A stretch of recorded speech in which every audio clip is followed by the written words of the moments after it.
नवंबर 2024 पंजाब रूपनगर के आनंदपुर साहिब एरिया में रहने वाली नेहा जिज्जरी की फैमिली ने नेहा जिज्जरी की शादी हिमाचल प्रदेश के सोलन डिस्ट्रिक्ट के रहने वाले संजीव कुमार के साथ काफी धूमधाम से की थी। जहां एक तरफ इस शादी से पूरा परिवार तो खुश था ही, वहीं दूसरी तरफ नेहा भी अपनी उस शादी से काफी ज्यादा खुश थी, क्योंकि नेहा के पेरेंट्स के द्वारा पसंद किया गया संजीव कुमार नेहा के लिए एक परफेक्ट मैच था। शादी में आए नाते रिश्तेदार और संजीव कुमार के परिवार वालों की नेहा की फैमिली ने काफी अच्छे से खातिरदारी की थी, और करते भी क्यों ना। नेहा का होने वाला पति संजीव कुमार आर्मी में ऑफिसर की रैंक पर था। जहां नेहा और संजीव की शादी से इस फैमिली में जो खुशियां आई थी, वहीं एक काफी बड़ा दुख भी दस्तक दे चुका था, और उस दुख की भनक नेहा की फैमिली को जरा भी नहीं थी। जिस रिश्ते के साथ नेहा की फैमिली ने नेहा को संजीव के साथ विदा किया था, उस रिश्ते में झूठ, फरेब और एक धोखे की बू थी, जो पूरे 5 महीने बाद लिफाफे में कैद नेहा की फैमिली के सामने आई, तो उसे देख नेहा के पेरेंट्स की दुनिया ही उजड़ गई। Welcome to a case book. My name is Ajay और आप लोग देख रहे हो नेहा जिज्जरी केस की वजह। पंजाब रूपनगर आनंदपुर साहिब एरिया, जहां तकरीबन 25 साल पहले नेहा जिज्जरी ने जन्म लिया था। नेहा का बचपन उसी कॉलोनी में अपने भाई नरेश कुमार के साथ हंसते खेलते बीता। अपने भाई नरेश के साथ स्कूलिंग खत्म करने के बाद नेहा ने पास के ही एक कॉलेज से अपनी ग्रेजुएशन कंप्लीट की। वैसे नेहा की फैमिली हिंदू धर्म से बिलोंग करती थी, लेकिन जो नेहा का शुरुआत से ही इंटरेस्ट रहा था वो सिखिज्म में रहा था, और इसीलिए नेहा ने 18 साल की उम्र में आते आते सिख धर्म को अपनाना चाहा। जहां पर शुरुआत में तो नेहा की फैमिली ने उसे इस धर्म को अपनाने से मना किया, लेकिन नेहा की फैमिली को पता चला कि वह सिख धर्म को लेकर काफी ज्यादा सीरियस है, और इसीलिए नेहा ने 18 साल की होते होते अमृत ग्रहण किया, जिसका मतलब नेहा ने अब पूरी तरह से सिख धर्म को अपना लिया था। अगर मैं नेहा की बाय नेचर बात करूं तो नेहा शांत, खुशमिजाज और एक हंसमुख स्वभाव की लड़की थी। इतना ही नहीं, नेहा अपनी फैमिली से कभी किसी भी चीज के लिए ज्यादा डिमांड नहीं करती थी। जो नेहा की फैमिली को नेहा के लिए बेस्ट लगता वो उसे एक्सेप्ट कर लेती थी। जहां एक तरफ नेहा की उम्र बढ़ रही थी, वहीं बढ़ती उम्र के चलते नेहा के पेरेंट्स को भी हर पेरेंट्स की तरह अपनी बेटी नेहा की शादी की चिंता सताने लग जाती है, और इसीलिए वह अपनी बेटी नेहा के लिए इधर उधर रिश्ते देखना शुरू कर देते हैं। यहीं किसी रिलेटिव के थ्रू नेहा की फैमिली की मुलाकात होती है हिमाचल प्रदेश के सोलन डिस्ट्रिक्ट में रहने वाली संजीव कुमार की फैमिली से। यह दोनों फैमिली आपस में बातें करती हैं और शादी के लिए एग्री हो जाती हैं, लेकिन इस रिश्ते को करने से पहले नेहा के पिता ने नेहा की मर्जी जानने के लिए नेहा से इस शादी के लिए पूछा था। तो नेहा ने अपने पिता के फैसले की रिस्पेक्ट करते हुए इस शादी के लिए हाँ कर दिया था। नेहा अपनी शादी से पहले ही इस शादी को लेकर काफी एक्साइट थी, क्योंकि शादी के बाद नेहा के भी कुछ सपने थे, वह उन्हें आंखों में सजोए बैठी थी। अभी नवंबर 2024 में नेहा और संजीव की फैमिली के द्वारा यह शादी हिमाचल प्रदेश के ही सोलन डिस्ट्रिक्ट में काफी धूमधाम से कराई जाती है। शादी के बाद नेहा अपनी ससुराल पहुंचती है और नेहा के पेरेंट्स अपने घर आ जाते हैं। शुरुआत में तो नेहा को अपनी ससुराल में सब कुछ अच्छा लग रहा था, क्योंकि नेहा जो कुछ शादी से पहले अपनी ससुराल से एक्सपेक्ट कर रही थी, सब कुछ उसी के हिसाब से हो रहा था। नेहा के सास ससुर, उसकी दोनों ननद, उसका पति उसे काफी प्यार करते थे, और इसी के चलते नेहा का उस फैमिली में काफी मन भी लग रहा था, एंड इसीलिए नेहा की खुशी का ठिकाना ही नहीं रहा था। लेकिन बेचारी नेहा अभी इस चीज से अनजान थी कि जो खुशियां और सपने उसकी लाइफ में आए हैं वह बहुत जल्द ही एक दुख में बदल जाएंगे। अभी शादी के 1-2 महीने बीतने के बाद नेहा के सास ससुर उसे टोंट मारने लगते हैं।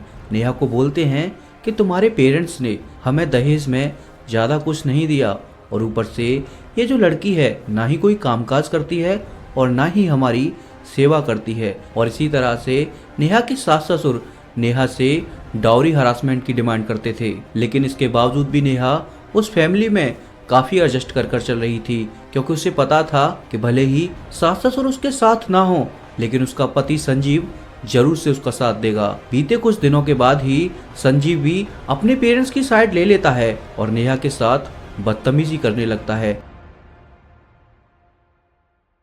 और जब बदतमीजी की सारी हदें पार हो जाती हैं, उसके बाद छोटी छोटी बात पर वह नेहा के साथ मारपीट करना शुरू करता है।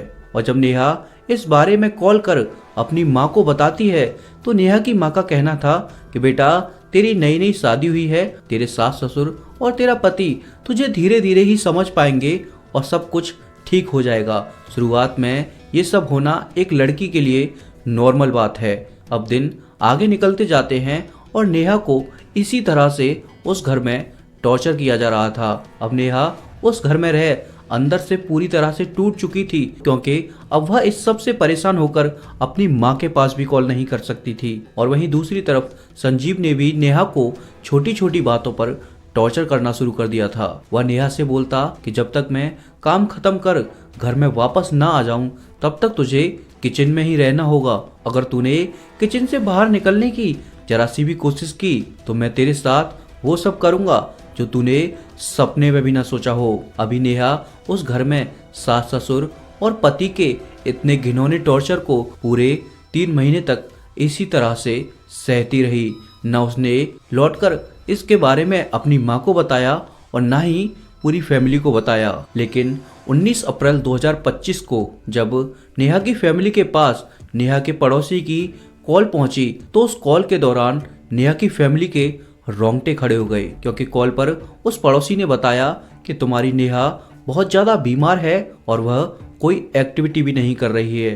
तुरंत नेहा की फैमिली नेहा की ससुराल पहुंचते हैं और जब वहां जाकर देखते हैं तो नेहा अपने रूम के अंदर अनकॉन्शियस हालत में पड़ी थी। देखकर ऐसा लग रहा था कि उसके शरीर पर कई चोट के निशान भी थे। अभी नेहा के पेरेंट्स तुरंत ही नेहा को पास के ही सिविल अस्पताल में भर्ती कराते हैं। और जब नेहा के पेरेंट्स ने उस सिविल अस्पताल में नेहा को भर्ती कराया था, उस दौरान नेहा का हस्बैंड संजीव उस हॉस्पिटल में मौजूद था। लेकिन जब सिविल हॉस्पिटल वालों ने नेहा को चंडीगढ़ के पीजीआई हॉस्पिटल में रेफर कर दिया, तो संजीव भी वहां से फरार हो जाता है। अब पीजीआई हॉस्पिटल में एडमिट करने के बाद डॉक्टर्स नेहा को बचाने की काफी कोशिश करते हैं, लेकिन इलाज के दौरान नेहा उसी हॉस्पिटल में अपना दम तोड़ देती है। शुरुआती तौर में नेहा की फैमिली को यह एक साइड बताई जाती है, लेकिन जैसे ही नेहा की पोस्टमार्टम रिपोर्ट आई तो उस पोस्टमार्टम रिपोर्ट ने इस केस की पूरी कहानी ही पलट दी। पोस्टमार्टम रिपोर्ट में पता चलता है कि नेहा ने काफी मात्रा में पॉइजन लिया था और इसी के साथ साथ नेहा की बॉडी पर कई सारे चोट के निशान भी थे, जिस वजह से यह पूरी तरह से क्लियर हो जाता है कि नेहा के ससुराल वालों ने नेहा को जबरदस्ती दिया था। अब नेहा की फैमिली इसकी कंप्लेंट सोलन के नालागढ़ थाने में जाकर कर देती है। शुरुआती तौर में नालागढ़ पुलिस इस केस को ज्यादा सीरियस नहीं लेती है, लेकिन यही बात नेहा के गांव रूपनगर में फैली तो वहां से गांव के लोगों की भर भर गाड़ियां नेहा के ससुराल आने लगी और आते ही पूरे गांव वाले धरना प्रदर्शन पर बैठ जाते हैं। इसके बाद पुलिस इस केस पर कड़ी कार्रवाई करती है और नेहा के ससुराल वालों को हिरासत में लिया जाता है। हाँ, इस केस में नेहा के इन लोग पेरेंट्स ने उसके साथ काफी गलत किया था, लेकिन इसी के साथ साथ नेहा की माँ से भी एक बहुत बड़ी गलती हुई थी, जिस दौरान नेहा ने अपनी माँ को इस सब के बारे में बताया था। उसी दौरान नेहा की फैमिली अगर इस पर कड़ी एक्शन लेती तो शायद आज हमारे बीच नेहा जरूर से जिंदा होती। बाकी इतनी सी ही थी आज के इस केस की स्टोरी। एंड आप लोगों की इस केस को लेकर क्या राय रहेगी, मुझे एक बार कमेंट बॉक्स में जरूर से बताते जाना। एंड अगर आप लोग क्राइम स्टोरी सुनना या देखना पसंद करते हो तो हमारे सपोर्ट के लिए इस चैनल को सब्सक्राइब भी कर लेना। बाकी आप लोगों से मैं मिलूंगा एक और नए वीडियो के साथ, एक और नए एपिसोड के साथ। धन्यवाद।